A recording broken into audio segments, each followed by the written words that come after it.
Kapwa antingero, tunghayan po natin itong trabungko sa pumutya ng ahas na binabantayan ng ahas sa kagubatan. Sa lungga ng ahas, makikita po kayo ng ganito, ang trabungko. Iba't ibang hugis po ito, meron parang itlog, meron bilog. Ito po ang tawag ay binigas. Yan.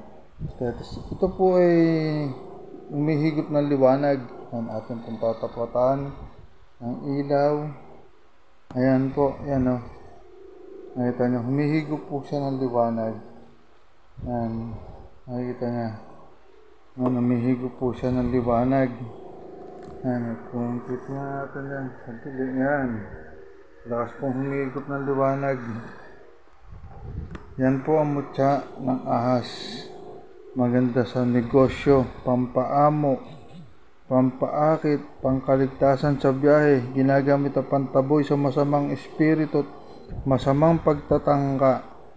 Yan po ang bertud ng trabungko, ang mutya po ng ahas. Maraming salamat po.